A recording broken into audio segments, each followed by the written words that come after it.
Well, November is Lung Cancer Awareness and Radon Action Month, and there's a reason why these two are paired together. You're going to want to learn about radon and how it affects you in your home. I'm joined by Dorothy from Great West Radon. Dorothy, what is radon? Why don't we start with that? So radon gas is an odorless, colorless, and tasteless gas that's actually the leading cause of lung cancer in non-smokers in Canada. Over 3,300 Canadians lose their lives to radon-related lung cancer per year, and all of those people would be here with us today if people just tested their homes for radon and reduced their radon levels in their home. Okay, so we have radon levels in our home. Does it vary from home to home? It absolutely does. So everywhere has radon, even outdoors. What the issue is that radon gas can build to really high levels inside our homes, particularly new homes. So new homes do have radon rough-ins as part of building code, but because they are built so energy efficiently and built so tightly to conserve all the heat that we pay so much for to heat our homes in the wintertime, the radon levels can actually build to dangerous levels, especially in the wintertime. And are there things that we will be able to do then if we do have high levels of radon in our homes? Absolutely. So this is a fixable problem. Like I mentioned, newer homes have radon rough-ins that make mitigation a little bit more simple, but even older homes are able to be mitigated. This is a fixable problem. Okay, and it's a problem that we want to take seriously. As you said, the stats are very high for radon, especially in Alberta, and the levels of cancer it can bring. Absolutely. So half of homes in Alberta statistically are over the World Health Organization limit of 100. We're the second most radon exposed population in the world, only second to Poland, just because of the uranium content that we have in our ground. Okay, so you're going to want to find out how much radon you have in your home and if it's in a safe or dangerous level. And we're going to talk about ways that you can test for that next time we chat. We've been spending the morning talking about radon and how there's radon in our homes, and it's a dangerous gas. But now we need to test for the levels of radon in our homes. We want to know if it's within a safe limit or not. I'm joined by Dorothy from Great West Radon. Dorothy, how do we test for radon? So a very simple way of an affordable way of testing for radon is through a long-term test kit or an alpha track kit. These are affordable. You leave them out for a minimum of 90 days in your home. We send them to a lab for analysis, and then the lab emails you your results. Okay, and what if we want quicker results? Is there a way to do that? Absolutely. So a great alternative to radon test kits is a digital monitor.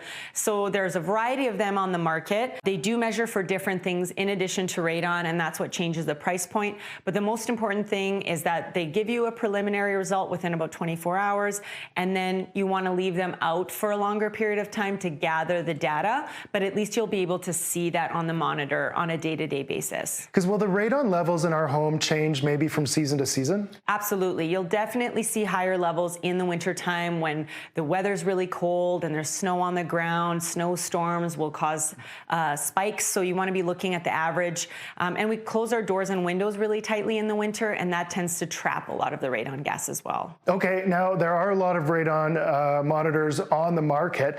How do we know which is a good one to use? Absolutely. So CNRPP certified professionals, both for testing and mitigation, will be a great resource for you. And there is a recall list on the CNRPP website. There's a lot of faulty monitors on the market right now on different websites, so it's really important to make sure that when you buy a monitor, it is reliable. And you want to make sure that the levels that you have in your home are at a safe level. So anything under 100 becquerels is considered a safe level or a low risk level. 1 to 200 is considered an intermediate level, and anything over 200 is considered high risk and should be mitigated. Okay, and if you do need to have your home mitigated, that's what we're going to be talking about next. And if you have more questions about radon test kits, you can always check with Great West Radon. Well, throughout the morning, we've been talking about radon, the dangers of radon, and its presence in our homes. And we've also talked about testing for radon. So what happens if our tests come back with high levels? I'm joined by Gary. Gary, if our house is showing that we have high levels of radon, what are the first steps that we need to take?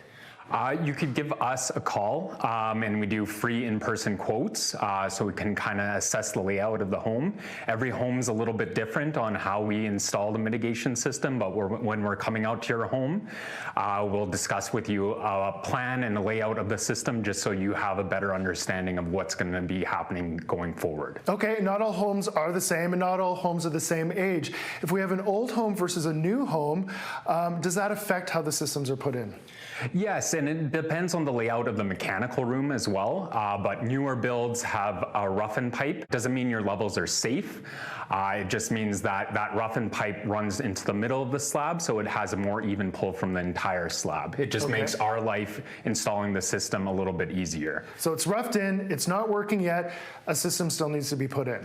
Yes, that's correct. It's up to the homeowners to continue testing just to see what their levels are, just to decide if they need a mitigation system in the first place. And if we have an older home, there's still solutions as well.